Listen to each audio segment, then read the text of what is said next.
அன்பு உள்ளங்கள் அனைவருக்கும் வணக்கம். எங்கள் சேனலில் உங்களுக்கு பிடித்த நல்ல கதைகளை போட்டுக்கொண்டே இருப்போம். எங்கள் சேனல் வளர்ச்சியடைய ஆதரவு தருமாறு அன்புடன் கேட்டுக்கொள்கிறேன். அன்று காலை நம்பிக்கையின் அலுவலகத்திற்குள் நுழைந்ததுமே ரிஷி நேரே ஆசிரியர் சந்தானத்தின் அறைக்குத்தான் சென்றான். வழக்கம் போல அவர் குனிந்த தலை நிமிராது அடுத்த நாள் தலையங்கத்துடன் போராடி கொண்டிருந்தார். சப்தமிடாது நடந்து சென்று மூலையில் முக்காலி மீது இருந்த ஃபில்டர் பீங்கானில் இருந்த தண்ணீரை டம்ளரில் பிடித்து ஒரே மூச்சாக குடித்தான். தோல் பையுக்குள்ளே அவன் கத்தையாக மடித்து வைத்திருந்த செய்தி துணுக்குகளை எடுத்துக்கொண்டு அடுத்ததாக இருந்த அந்த நீண்ட அறைக்குள்ளே நுழைந்தான். அவனை கண்டதும் செல்லப்பனின் முகத்தில் கடுமை பரவியது. 9ஆம் எண் மேஜை மீது அவன் கொண்டு வந்த கடித கத்தையை போட்டுவிட்டு திரும்பிய போது தாங்க முடியாத ஆத்திரத்தில் செல்லப்பன் வெடித்தார். மாசம் 2ஆக போறது, இன்னும் அந்த சௌத்தாமணி பற்றி ஒரு துணுக்கு கூட விஷயம் அச்சுக்கு வரல. சும்மா தான் கேட்கிறேன். நிஜமா நீ அந்த அம்மாவை சந்திச்சு பேசியிருக்கிறாயா? என்னதான் இதுவரை செஞ்சிருக்க? பற்கள் பளிச்சிட ரிஷி அவனை பார்த்து மென்மையாக சிரித்தான். வயதிலே அவன் அவரை விட மிகவும் சின்னவன். அங்கே வந்து வேலைக்கு அமர்ந்த காலமும் அவருடையதை விட மிகவும் குறைவு. ஒரு பொடியனை கண்டு இந்த மனிதர் ஏன் இப்படி நடுங்கி தொலைக்க வேண்டும்? வீணாக எரிந்து விழ வேண்டும்? சில மனிதர்களுக்கு தாங்கள் வகிக்கும் பதவிக்கு தாங்கள் தகுதியற்றவர்கள் என்று தானே புரிந்து கொண்டதும் ஏற்படும் எரிச்சல் காரணமாக இருக்குமோ? சும்மா வெட்டி கூச்சல் போட்டு ஆர்ப்பாட்டங்கள் செய்வதையே தொழிலாக்கி கொண்டு விட்டார் இந்த செல்லப்பன். அசட்டையாக தன் கூரிய கண்களில் அவரை காலோடு தலைவரை அளந்தான் ரிஷி. நம்ம டைரக்டர் நம்பிக்கை மணின்னு ஒரு மாத இதழ் வெளிக்கொண்டு வர யோசித்து கொண்டிருக்கிறார்னு உங்களுக்கு எல்லாம் தெரியும். இன்னும் இவர் அதை பற்றி ஒரு முடிவுக்கு வரலை. அப்படி துவங்கினால் முதல் கதையாக இந்த சௌத்தாமணி அம்மாளின் சிறை அனுபவங்களை வைத்து பெயரை நீக்கி கதை போல கொடுக்க திட்டமிட்டிருக்கிறார். அதனால் அதில் வரவிருக்கும் முக்கிய சங்கதிகளை துண்டும் துணுக்குமாக நாளேட்டிலே வீணாக்க முடியாது. முக்கால்வாசி விஷயங்களை சேகரித்து எழுதி வச்சிருக்கேன்.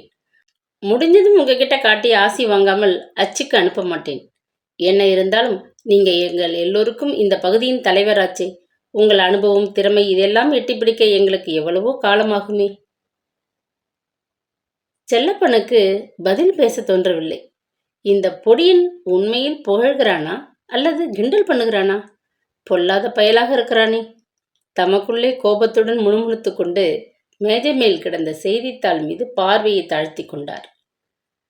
உதவி ஆசிரியர் கணேசன் தன்னை பார்த்து கண்ணடித்ததை கவனிக்காதது போல ரிஷி அவர்கள் எல்லோரையும் தாண்டி கொண்டு வெளியே வந்தான். வராந்தாவில் மெல்ல நடந்து டைரக்டரின் அறைக்கு முன்னே யோசனையுடன் நின்றான்.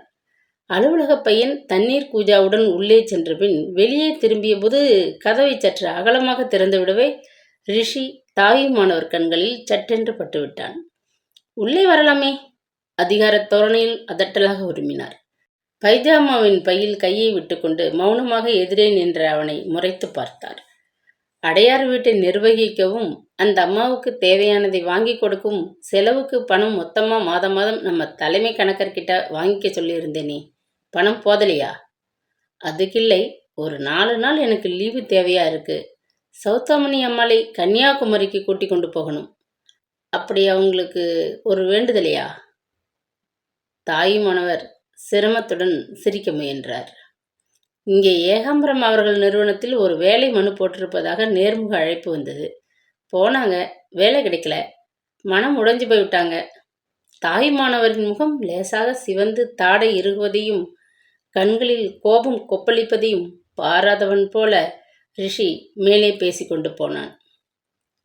கன்னியாகுமரியில் பரமேஸ்வரி இல்லம்னு ஒரு அனாதை குழந்தைகளின் ஆசிரமம் இருக்கு. அதில் ஒரு வேலைக்கு மனு போட்டிருந்தாங்க. சௌத்தாமணி அம்மாளுக்கு தனியாக அவ்வளவு தூரம் பயணம் செய்ய அச்சமாக இருக்கு. மேலும் பயண செலவுக்கு பிரச்சனை வேறு. வேதனையை விழுங்கி கொண்டார் தாயுமானவர். தொண்டையை செருமிக் கொண்டார். கூட துணைக்கு போயிட்டு வா. ஆனால் வேலையை தேடிக்கொண்டு அவ்வளவு தூரம் அந்த அம்மா போகணுமா? காது மடல்களில் தெரிந்த சிவப்பை அவரது ஊன்றி பார்த்த ரிஷி, தமது அலுவலகத்திலே பெண்களை வேலைக்கு வைப்பதில்லைன்னு ஒரு கொள்கை இருக்கு. அறைகளை பெருக்கி சுத்தமாக்குவதற்கு கூட ஆண் வேலையாட்களை தான் அமர்த்தி இருக்கிறோம். ஆனால் இங்கே என் சலுகைகளை உபயோகித்து அவளுக்கு ஏதாவது ஒரு சின்ன வேலை கூட வாங்கி தர முடியல.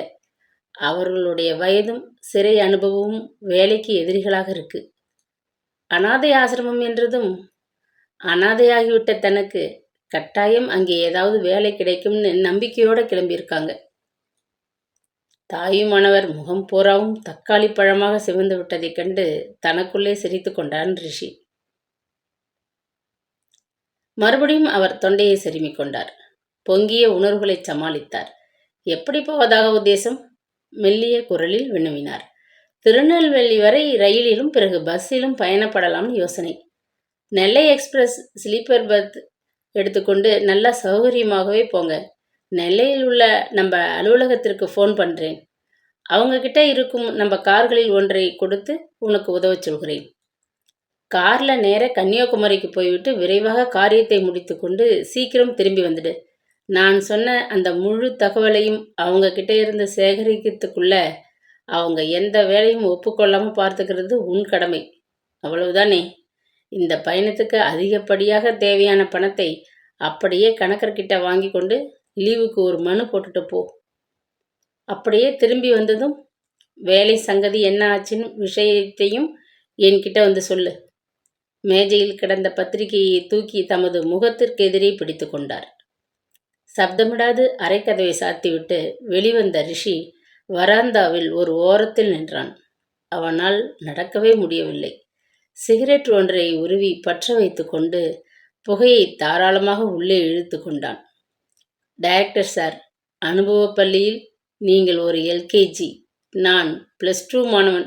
என்கிட்ட இப்படி சரடுதிருக்கிறீர்களே, சபாஷ். புகை சென்ற வேகத்தில் தொண்டை கமர பலமாக இருமினான். சிரித்தான். இருமிக்கொண்டே சிரித்தான். கன்னியாகுமரியில் அந்த லாட்ஜில் அடுத்தடுத்ததாக 2 அறைகளை வாடகைக்கு எடுத்து அவர்கள் தங்கினார்கள்.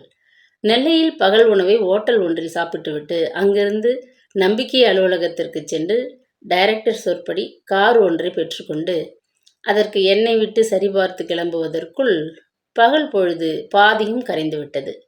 லாட்ஜ் அறைகளை தேர்ந்தெடுத்து களைப்பார சிறிது நேரம் உட்காருவதற்குள் இருட்டிவிட்டது. தனக்கு உணவு தேவையில்லை என்று சௌதாமணி படுத்து விட்டாள். பரமேஸ்வரி இல்லத்திற்கு அருகே வந்து விட்டோம். அவளது ஆசை மகன் கௌசிக்கின் வெகு அருகே வந்து விட்டோம். மறுநாள் விரைவில் அவனை சந்திக்கப் போகிறோம் என்கிற மகிழ்ச்சியில் அவளுக்கு பசியும் இல்லை, உறக்கமும் இல்லை. வெகு நேரம் சிந்தித்தபடியே புரண்டு கொண்டிருந்தாள். தன்னையும் மீறி சிறிது தூங்கிவிட்டாள். கதவை யாரோ தட்டுவதை கேட்டு விழித்து கொண்டு எழுந்து வந்து திறந்தாள். அக்கா, கன்னியாகுமரிக்கு வந்திருக்கீங்க. விரைவாக குளிச்சுட்டு தயாராகுங்க. இன்னும் பொழுது புலர நேரம் இருக்கு. சூரியோதயத்தை நீங்கள் பார்க்க வேண்டாமா? கேட்டான் ரிஷி. விரைவில் குளித்து வேறு உடை உடைத்து கொண்டு வராந்தாவில் அவன் அருகே வந்து நின்றாள் சௌதாமணி. அவள் கன்னியாகுமரிக்கு வந்தது இதுதான் முதல் அனுபவம். முதலாக அப்படிப்பட்டதொரு காட்சியை காணும் அனுபவத்தில் உடம்பு புல்லரிக்க கீழ்வானத்தை பிரமிப்புடன் உற்று பார்த்து கொண்டிருந்தாள். அதோ பாருங்க அக்கா, பொழுது புலர்ந்தது. கடலுக்குள்ளிருந்து சூரியன் தங்க குடம் போல எத்தனை அழகோடு கிளம்புறது பாருங்க. இன்னைக்கு உங்களது நல்ல காலம். வானத்திலே மேகமூட்டம் இல்லாமல் துல்லியமா இருக்கு பாருங்க, உற்சாகப்படுத்தினான். உணர்ச்சி வசத்தில் குலுங்கி போனாள் அவள். கண்கள் பனித்தன. என் வாழ்க்கையை கவிழ்த்து நிற்கும் துன்ப இருள் முழுவதும் மறைந்து எனக்கும் ஒரு சிறிது ஒளி காட்டுவான்னு இதை பார்த்ததும் எனக்கு நம்பிக்கை பிறக்கிறது. தம்பி ரிஷி, உனக்கு நான் எப்படி நன்றி சொல்றதுனே தெரியாம திகைக்கிறேன். நீ மட்டும் இருந்து உதவாட்டா நான் எங்கே கிடந்திருப்பேனோ, எப்படியெல்லாம் துன்பப்பட்டிருப்பேனோ தெரியாது. அக்கா, என்ன இது? கண்களை தொடச்சிட்டு சூரியோதயத்தின் முழு அழகையும் பார்த்து மகிழுங்க அக்கா. பலகாரம் சாப்பிடுவோம். அதற்கு பிறகு உங்களுக்கு பிரியம் இருந்தால் கன்னியாகுமரி கோயிலுக்கு போய் அம்மனை தரிசிச்சுட்டு வாங்க. பகல் உணவுக்கு பிறகு ஆசிரமத்துக்கு கிளம்பலாம். கோவிலுக்கு நீயும் வருவே இல்லையா? கோவிலுக்கு போய் கடவுளை கும்பிடுறதுங்கிறது பழக்கமெல்லாம் எனக்கு கிடையாது. நம்பிக்கை இல்லைன்னு வச்சுக்கோங்க. ரிஷி சிரித்தான். நான் போய் உனக்காகவும் பிரார்த்தித்துக் கொள்வதில் ஆட்சேபனை உண்டா? அவள் கேட்டாள். அது உங்கள் விருப்பம். மறுப்பு சொல்ல முடியுமா?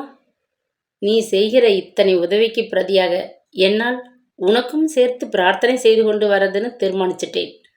அந்த வழியில் என் நன்றி கடனை கொஞ்சம் குறைக்கலாம்னு நினைப்பு.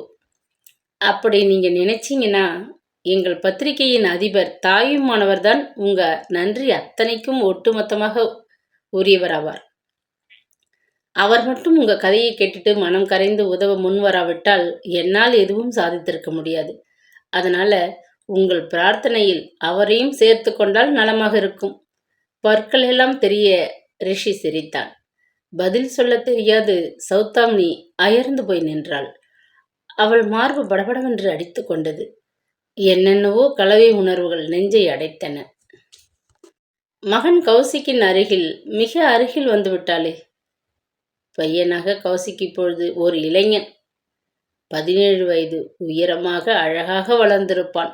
ஒரு சமயம் புதிதாக தோன்றியுள்ள +2 வகுப்பில் படிக்கிறானோ.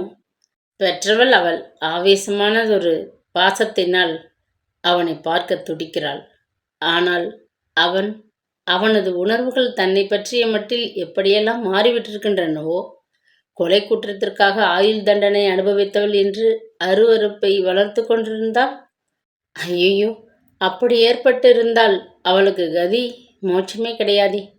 கடலில் மூழ்கி போகிறவன் ஒரு சிறு துரும்பையும் பிடித்து கொள்வான் என்கிற கதையாக அவன் ஒருத்தனின் அன்பை எதிர்பார்த்து அந்த மெல்லிய நம்பிக்கையை கெட்டியாக பிடித்து கொண்டுதானே அத்தனை ஆண்டுகள் சிறையின் கடினமான வாழ்க்கையை பொறுத்து கொண்டிருந்தாள். அவனை தேடிக்கொண்டு இப்பொழுது புறப்பட்டிருக்கிறாள்.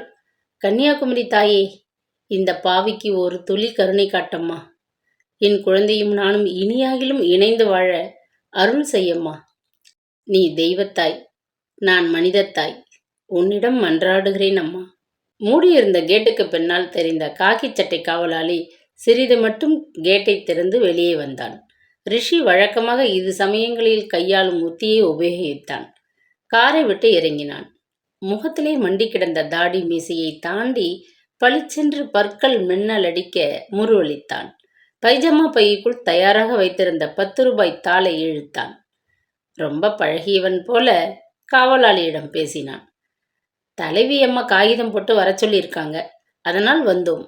போன வாட்டி கூட நாங்கள் வந்தோமே, ஞாபகம் இல்லையா? சிரித்தான். காவலாளிக்கு ஒரே குழப்பம். காரையும் அதற்குள் இருந்தவளையும் அவனையும் திரும்ப திரும்ப பார்த்தான். உங்களை இதற்கு முன்னால் பார்த்ததில்லையே என்று சொல்ல அச்சமாக இருந்தது. முடிவில் 10 ரூபாய் பேசியது. ஆமாங்க, முன்னொரு தடவை வந்திருக்கிற நினைப்பு இப்பதான் வருது. அம்மா வந்து உங்களை பார்க்கிற நேரம்தான். ஆஃபீஸில் இருங்க. குழைந்து கொண்டே கேட்டுகளை அகல திறந்து வைத்தான். தோட்டத்தில் தெரிந்த கல்பரவிய பாதையில் காரை ஓட்டி ஒதுக்குப்புறமாக வண்டிகளை நிறுத்த குறிப்பிட்டிருந்த இடத்திலே கொண்டு போய் நிறுத்திவிட்டு ரிஷி இறங்கினான். இதுக்கு முன்னாடி நாம் எப்போ இங்கே வந்தோம்? கலவரத்துடன் கேட்டாள் சௌதாமினி. பகல் 2 மணிக்கு மேல்தான் ஆசிரமத்துக்கு வருகிறவங்களை தலைவி விசாரிக்க கூப்பிடுவாங்கன்னு முன்னதாகவே நீங்கள் சொல்லிவிட்டீங்க. 15 நிமிஷத்துக்கு முன்னாடியே நாம் வந்துவிட்டோம். கூட்டம் சேருகிற வரை இவன் கேட்டை திறக்காமல் வாசல்ல நிற்க வச்சிருவான்னு அப்படி ஒரு கதை சொல்லி சமாளித்தேன். வேடிக்கையாக சொல்லிவிட்டு ரிஷி உரத்த குரலில் சிரித்தான். ஒரு கணம் தன் கவலைகளை மறந்து அவளும் புன்னகைத்தாள். மெல்ல நடந்து சிறிது தூரம் சென்று புகைப்பிடிக்க ஒரு மரத்தின் பின்னால் அவன் மறைந்து கொண்ட போதுதான் அவள் தன் கண்களை ஓடவிட்டு சுற்றுமுற்றும் பார்த்தாள். அது மிகப்பெரிய தோட்டம். முன்புறம் கார்பாதையை ஒட்டி ஒரு பக்கம் சீராக வெட்டி விடப்பட்டதொரு பெரிய புல்வெளி, இன்னொரு புறம் ஆசிரமத்து குழந்தைகள் ஓடி விளையாட பெரியதொரு விளையாட்டு முற்றுச்சுவர், ஓரமாக வண்ண வண்ண போகன் விழாக்கள். பின்பக்கத்து தோட்டத்திலோ வாழையும் தென்னையுமாக பசேல் என்றதொரு காட்சி. ஒரு சிறு காகித துண்டு கூட காண முடியாதபடி தோட்டம் சுத்தமாக காணப்படுவதை கவனித்தாள். புது சாயத்தை பூசிக்கொண்டு தோட்டத்து நடுவே நிமிர்ந்து நின்ற அந்த கட்டிடமும் பார்வைக்கு பளிச்சென்று சுத்தமாகத்தான் இருந்தது. கொஞ்சம் உற்று கேட்டாள். காற்றோடு கலந்து வந்த கடல் அலை ஓசை காதுகளுக்கு இதமாக இருந்தது. அனாதை குழந்தைகளின் இல்லம் என்றாலும் எத்தனை அழகான சூழ்நிலையில் சுத்தமாக காணப்படுகின்றது. வியப்பில் மகிழ்ந்து போனாள். குழந்தை கௌசிக்கை வளர்க்கும் பொறுப்பை தட்டி கழித்து விட்டாலும் ஒரு நல்ல ஆசிரமத்திலாவது கொண்டு சேர்த்திருக்கிறானே ஏகாம்பரம். அதுவரை அவன் நல்லவன்தான். அன்று அவரை பற்றி மனதிற்குள்ளே மூண்டு கிடந்த கோபத்தில் சிறிதளவு தணிந்தவளாக நேரம் நகர்வதை ஆவலுடன் நோக்கியபடி காத்திருந்தாள். அக்கா மணி 2 அடிச்சிடுச்சு. நாம் தான் வரிசையில் முதல். இறங்குங்க. சிகரெட் மணக்க காரின் கதவை திறந்து ரிஷி உபசரித்தாள். அவளுக்குள் திடீரென்று ஓர் அச்சம். பரீட்சை ஹாலுக்குள் நுழையும் மாணவி போன்று நெஞ்சி பயத்திலே வேகமாக துடிக்க இறங்கினாள். கால்கள் தள்ளாட ரிஷியின் பின்னால் மெல்ல நடந்தாள். படிகளில் ஏறி பெரிய வராந்தாவில் கிடந்த பெஞ்சுகளில் ஒன்றின் மீது உட்கார்ந்தபோது அவளுக்கு மூச்சு திணறியது. கௌசிக், என் கண்ணி, உன் அருகில் வெகு அருகில் வந்துவிட்டேன், தனக்குள்ளே சொல்லிக் கொண்டாள். வெள்ளை சீருடையில் வெளியே வந்த சேவகன் அவள் கையில் ஒரு சீட்டை கொடுத்து அதில் பெயர், வந்த காரணம் இத்தியாதிகளை குறிப்பிடச் சொல்லி வாங்கி கொண்டு உள்ளே மறைந்தான். அதற்குள் தலைவியை சந்திக்க வந்தவர்களின் கூட்டம் மெல்ல ஒருவர் பின் ஒருவராக சில நிமிஷங்களில் அந்த பெஞ்சையை நிறைத்து கொண்டதுடன் அடுத்த பெஞ்சையும் நிறைத்து கொண்டு விட்டது. வரிசையின் முதலில் அவள் இருந்த போதிலும் மனதிற்குள் ஒரு கவலை. அவள் கொண்டு வந்திருக்கும் கடிதத்தை படித்துவிட்டு தலைவி உடனே அவள் மகனை அழைத்து அவளுக்கு அறிமுகம் செய்து வைப்பாளா? கௌசிக்கான இத்தனை வருஷங்களாக காத்திருந்தது அவளுக்கு பாரமாகப்படவில்லை. இந்த சில நிமிஷங்களின் எதிர்பார்ப்பு மண்டையை இப்படி அழுத்தி பிளக்கிறதே. கௌசிக், ஏன் கௌசிக், அம்மாவை பார்த்ததும் நீ ஆவலுடன் அருகில் ஓடி வந்து கைகளை பிடித்து கொள்வாயா? அல்லது முகத்தை திருப்பி கொண்டு, அம்மா, உங்களை தலைவி உள்ளார வர சொன்னாங்க, அருகில் வந்த சீருடை சேவகன் சொன்னபோது அவளுக்கு தூக்கி வாரி போட்டது. பயத்தில் உடல் முழுவதும் கிடுகிடுவென ஆடியது. ரிஷி கூடவே அவளுடன் வர சேவகன் காட்டிய அலுவலக அறைக்குள்ளே சென்றாள். விஸ்தாரமான அறையின் நடுவே பெரிய மேஜையின் பின்னால் அமர்ந்திருந்த அந்த அம்மாளை திகில் கலந்த வியப்போடு சௌதாமணி பார்த்தாள். 50 வயதிற்கு சற்று கூடுதலான தோற்றம், வற்றலான உடம்பு, முன்னெற்றி ஓரத்திலே கத்தையாக நரைக்கத் தொடங்கிவிட்ட கூந்தலை அள்ளி உயரமாக முடிச்சிட்டு கொண்டிருந்தாள். வெள்ளச் சேலையும் வெள்ளை ரவிக்கையும் அணிந்து கழுத்திலே ஸ்படிகமணி மாலையும் காதுகளில் வெண்முத்து தோடுகளுடன் இருந்த மரகதம்மாளின் நெற்றியின் நடுவே வட்டமான ஒரு குங்கும பொட்டு பளிச்சென்று மின்னிக் கொண்டிருந்தது. முதுகை நிமிர்த்தி கொண்டு அதிகார தோரணையில் அமர்ந்திருந்த போதிலும் முகத்திலே முறுவலும் கருப்பு பிரேம் கண்ணாடிக்கு பின்னால் கண்களில் கனிவும் தெரிவதைக் கண்ட சௌதாமணியின் பதட்டம் சிறிது அடங்கியது. தன் முன்னால் அடுக்காக வைக்கப்பட்டிருந்த ஃபைல் ஒன்றை புரட்டி கொண்டிருந்த தலைவி அதை மூடி அப்பால் வைத்துவிட்டு, தயவுசெய்து உட்காருங்க என்று எதிரே தெரிந்த நாற்காலிகளை காட்டி உபசரித்தாள். ஜன்னல்களை மறைத்த கனமான நீலத் திரைகளால் ஏற்பட்ட இதமான உணர்வு மனதை அணைத்துக் கொள்வதை உணர்ந்த சௌதாமணி மெல்ல நாற்காலியில் உட்கார்ந்து கொண்டாள். தன் கைப்பையை திறந்து அந்த கடித உரையை எடுத்து மேஜை மீது மரகதம்மாள் பார்வைக்காக வைத்தாள். ஓரக்கண்ணால் சற்றென்று ரிஷி அதை கவனித்து விட்டான். நாங்கள் சென்னையிலிருந்து வந்திருக்கிறோம். இவங்க தான் உங்களை சந்திக்க வந்திருக்கிறவங்க.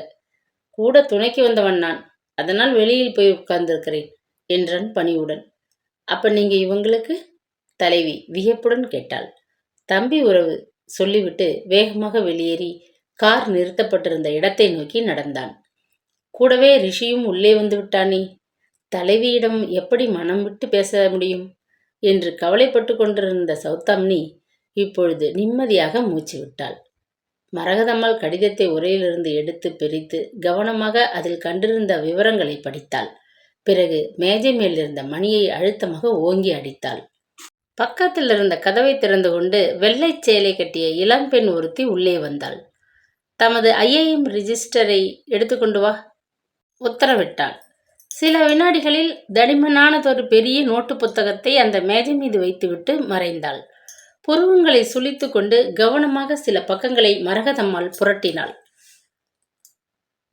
என்ன சொல்லப் போகிறாளோ என்ற எதிர்பார்ப்பிலே நெஞ்சு விரிந்துவிடும் போன்ற வேதனையில் தவித்து கொண்டிருந்தாள் சவிதாமணி. இப்பொழுது எங்கள் ஆசிரமத்தில் 408 குழந்தைகள் இருக்கிறார்கள். அதில் பெண்கள் 200. ஆண் குழந்தைகளுக்கும் பெண் குழந்தைகளுக்கும் தனித்தனியான சாப்பாட்டு அறைகள், ஹாஸ்டல் என்று பிரித்து வைத்திருக்கிறோம். ஆனால் ஒன்றாக படிக்கும் வகுப்பறைகளை மட்டும் அனுமதிச்சிருக்கோம். கௌசிக் என்கிற பெயரில் 4 பையன்கள் இருக்கிறார்கள். நீங்க கொண்டு வந்த விவரப்படி பார்த்தால் வயது வித்தியாசப்படுகிறது. இந்த 4 பையன்களுக்கும் 10 வயதுக்கு உட்பட்டவர்கள். உங்கள் மகனுக்கு இப்போ வயது 17 ஆகிவிட்டிருக்கும். அந்த வயதை குழந்தைகள் எட்டிவிட்டால் நாங்கள் தொழிற்கல்விக்காக பெண் குழந்தைகளை திருச்சி கிளை ஸ்தாபனத்திற்கும் ஆண் குழந்தைகளை எங்கள் கோயம்புத்தூர் கிளை ஸ்தாபனத்திற்கும் அனுப்பிவிடுவோம். அங்கே அவர்களது திறமைக்கு தக்கபடி மேலே கல்லூரி படிப்போ அல்லது ஏதாவது தொழிலோ கற்றுக் கொடுப்போம். 21வது வயதில் நாங்கள் எங்கள் இல்லத்தில் வளர்ந்து பெரியவர்களான இவர்கள் உலகில் தாமே தலை நிமிர்ந்து வாழும்படி சுதந்திரமாக வெளியே அனுப்பிவிடுகிறோம். சில்லென்று அடிவயிற்றில் கவிய பயங்கர உணர்வில் அதிர்ந்து போனாள் சௌதாமினி. வாயும் நெஞ்சும் காய்ந்து போயின. எச்சிலை விழுங்கி கொண்டு மெல்லிய குரலில் கேட்டாள், அப்படின்னா அம்மா, என் குழந்தை கௌசிக்கை நான் இங்கே பார்க்க முடியாதா? கண்களில் நீர் முட்டியது. துயரத்தில் துவண்டு போனாள். முதலில் அவன் எப்பொழுது அனுமதிக்கப்பட்டான், எத்தனை காலம் இங்கே இருந்தான் என்ற விவரங்கள் தெரிய வேண்டும். நாங்கள் அந்த அனுமதி குறித்து கொண்ட பழைய ரிஜிஸ்டரை தேடி எடுக்க வேண்டும். பிறகு இப்போ எங்கே அனுமதிக்கப்பட்டிருக்கிறான் என்ற விவரங்கள் அடங்கிய ரிஜிஸ்டரை தேடி எடுக்கணும். பிறகு அந்த ஸ்தாபனத்திற்கு விவரம் எழுதி அவன் இப்பொழுது கல்லூரியில் படிக்கிறானா, தொழிற்கல்வி கற்றுக்கொண்டு ஸ்தாபனத்தின் ஹாஸ்டலில் தங்கியிருக்கிறானா என்று தெரிந்து கொள்ள வேண்டும். இது ஒரு சில நிமிஷங்களில் சாதிக்கக்கூடிய சங்கதி இல்லை. நீங்கள் கேள்விப்பட்டிருப்பீங்க, பிரபல தொழிலதிபர் முருகதாஸ் என்பவரின் கொலை வழக்கில் சம்பந்தப்பட்ட ஆயுள் தண்டனை பெற்ற சௌதாமினி என்கிற துர்பாகியவதியை பற்றி. அந்த பாவி நான் தான். பல வழியிலும் துன்பத்தை சந்தித்துவிட்ட ஒரு பாவப்பட்ட ஜென்மம். கொஞ்சம் இறக்கப்பட்டு 2 நாளில் என் குழந்தை இருக்கும் இடத்தை கண்டுபிடித்து என்கிட்ட சேர்த்துடுங்கம்மா, ரொம்ப புண்ணியம். அவனை பற்றி ராவும் பகலும் நினைத்து நான் படும் வேதனைகளை விவரிக்க என்னால் முடியாது. கேட்கவும் உங்களுக்கு நேரம் இருக்காது. எனக்கு ஏற்பட்ட இந்த பயங்கர அனுபவம் உலகில் வேறு எந்த பெண்ணுக்கும் ஏற்படக்கூடாதுங்கிறது என் பிரார்த்தனை அம்மா. படபடவென்று பேசிய சௌதாமினி தன் 2 கரங்களையும் குவித்து வணங்கியபடி குலுங்கி அழுதாள். திடீரென்று எழுந்து மேஜையை தாண்டி மரகதம்மாள் அருகே வந்து சட்டென குனிந்து அவளது 2 கால்களையும் பற்றி கொண்டு, அம்மா, எனக்கு உதவுங்கள், மறுக்காதீங்க அம்மா என்று கதறி அழுதாள். எழுந்துருமா, அந்த கொலை கேஸை பற்றி நானும் படித்திருக்கிறேன். கடிதத்தில் ஏகாம்பரமும் குறிப்பிட்டிருக்கிறார். மனசை தளர விடாதே. அது நடந்து போன விஷயம்.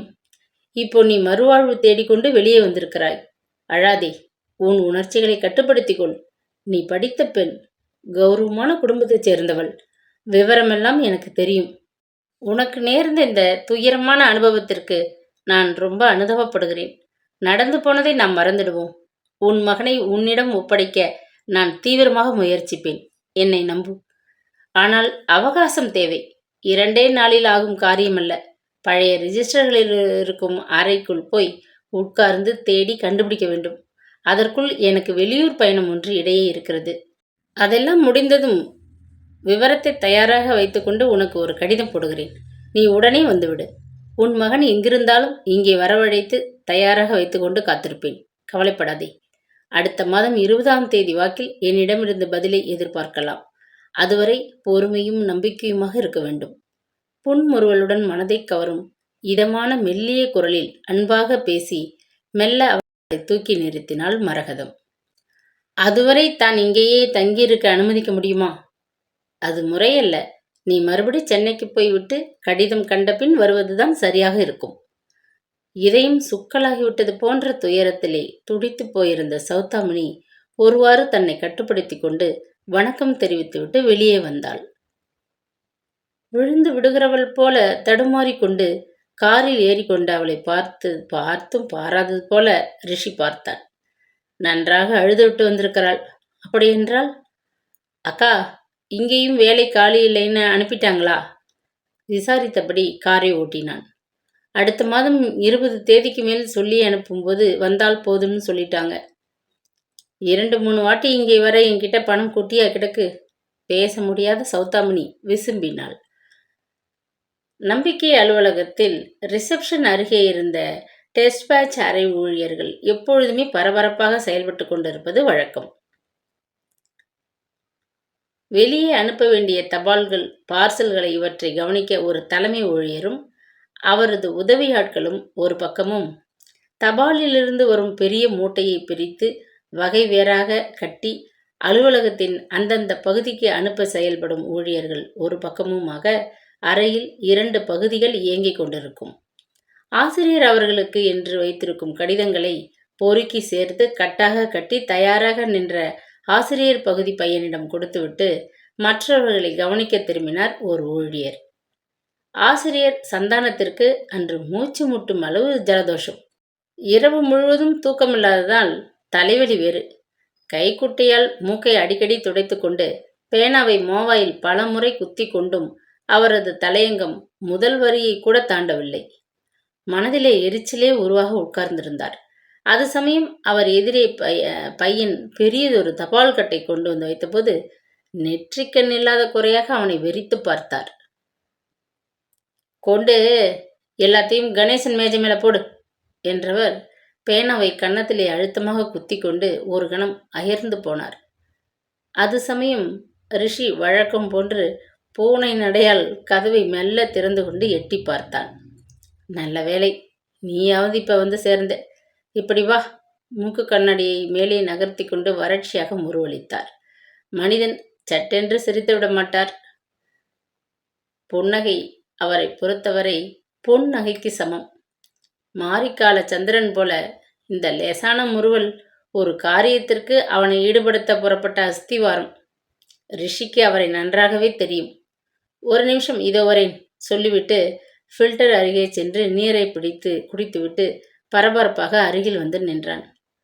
நானும் பார்க்குறேன், எப்போ வந்தாலும் முதல்ல அதுகிட்ட ஓடுறதே. உனக்கென்ன அப்படி ஒரு மரணதாகும்? கோபமும் வேடிக்கையுமாக சந்தானம் அவனை வெறித்தார். வரும் வழியில் செய்திகளை சேகரிக்க சந்து பொந்துகளில் நாயாட்டமா அலைஞ்சிட்டு வரேன். அதனால் அப்படி ஒரு தாகம். அதை விட்டு தள்ளுங்க. இப்ப நான் உங்களுக்கு என்ன உதவி செய்யணும்?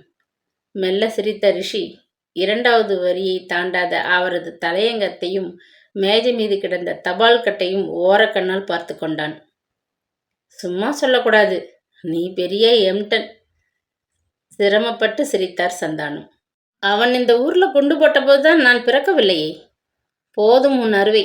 கொஞ்சம் இந்த கடிதங்களை எது பிரசுரத்திற்கு தகுதின்னு எடுத்து ஒழுங்கு செய்து வரிசைப்படுத்தி மீதியை ஆசிரியரின் குப்பை கூடையில் வீச வேண்டும். அவ்வளவுதானே? கவனிச்சேன், செய்கிறேன்.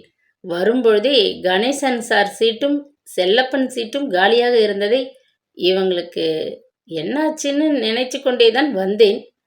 கணேசன் தன் சகலையின் மகள் கல்யாணத்திற்கு மதுரைக்கு 4 நாள் லீவில் போயிருக்கிறார்.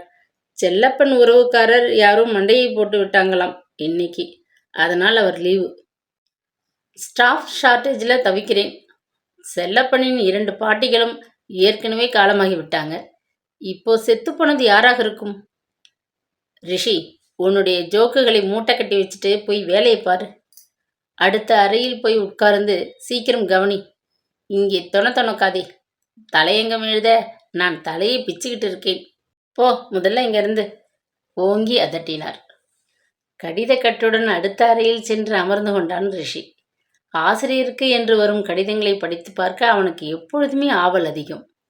இன்று அந்த ஆசை ஆவல் தீர அத்தனையும் ஒட்டுமொத்தமாக அவன் வசம் சிக்கிவிட்டிருந்தது. 3ஆம் தேதியன்று தங்கள் பத்திரிகையில் வந்த தலையங்கம் பிரமாதமாக இருந்தது. விவசாயியின் குரல் அழகான தலைப்பு. எங்கள் குறைகளை எப்படி படம் பிடித்து காட்டியிருந்தீர்கள், அற்புதம். எங்கள் நன்றி, பாராட்டுக்கள். அடுத்த கடிதம் அதற்கு எதிர்ப்பு தெரிவித்தது. விவசாயிகளுக்கு மட்டும்தான் ஓங்கி குரல் கொடுத்து தமது குறைகளை கூற முடியுமா? பொதுமக்கள் நாங்கள் கத்துவது உங்கள் காதில் படவில்லையா? பேனாவில் தான் மை இல்லையா? எங்கே திரும்பினாலும் எத்தனை பிரச்சனைகள். வரிசையாக தமது குறைகளை சொல்லி பொதுமக்கள் சார்பில் சாடியிருந்தார் ஒரு ஆவேசக்காரர்.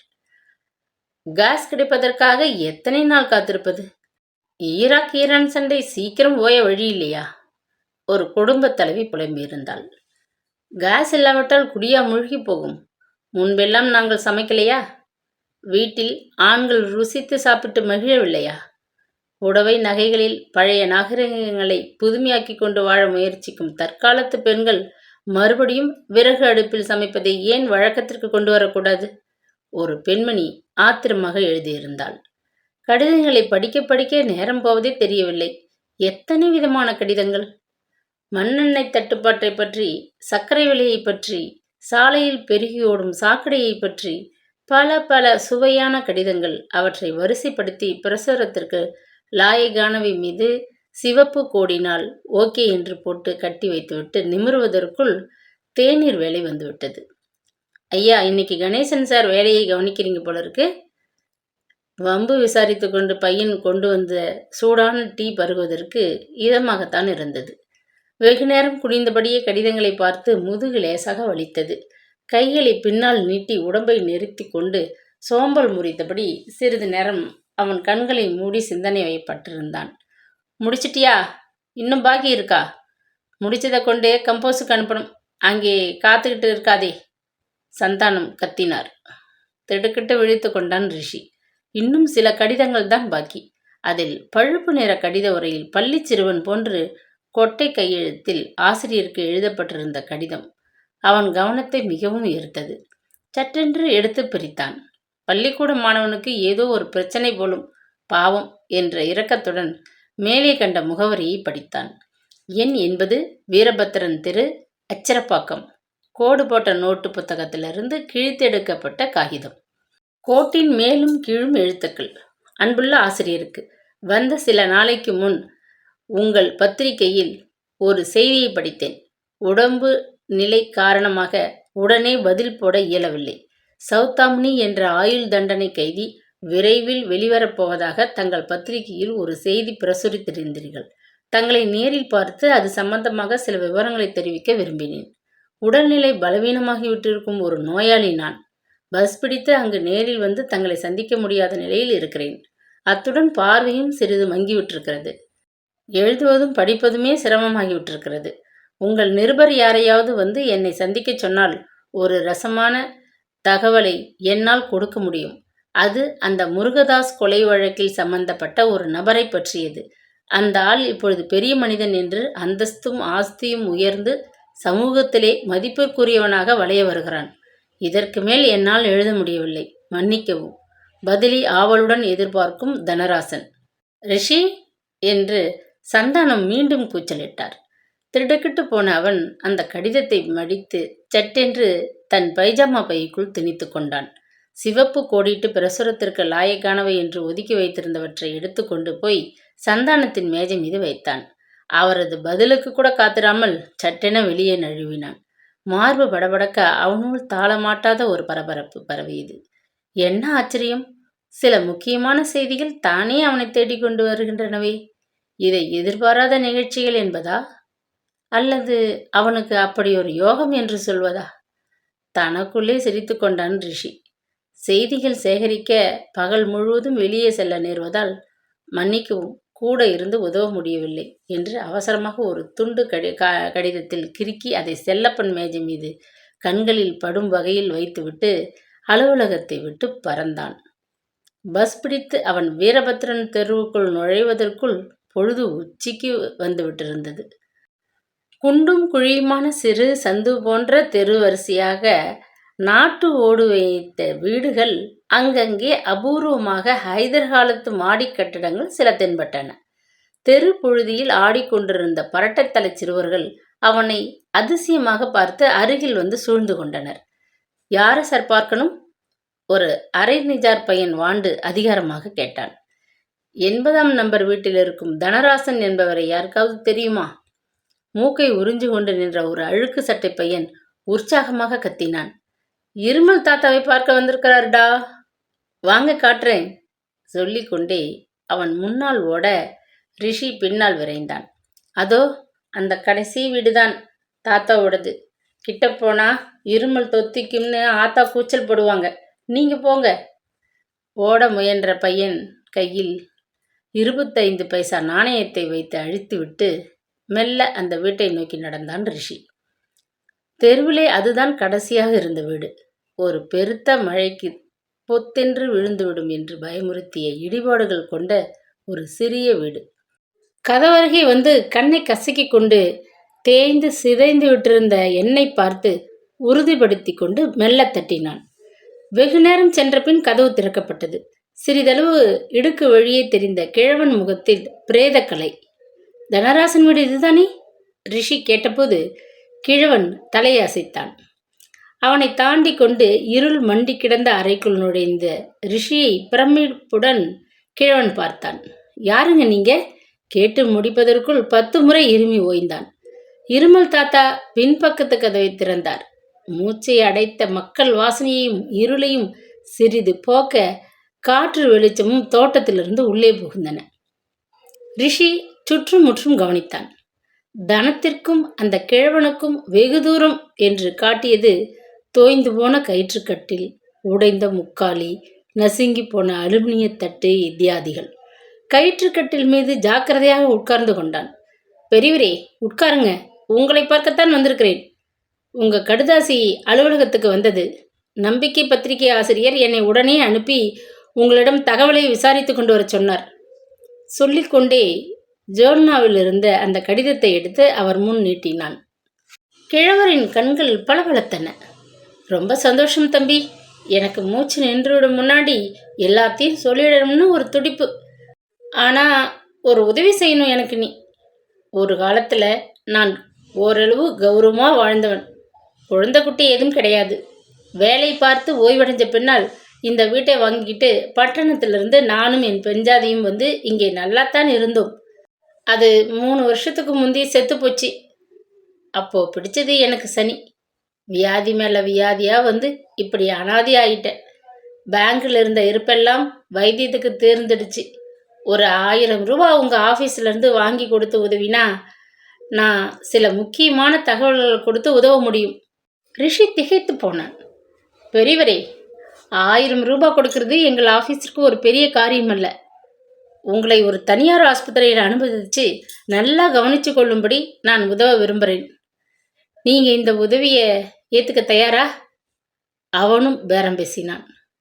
கிழவனின் கண்களில் உற்சாகம் கொப்பளித்தது.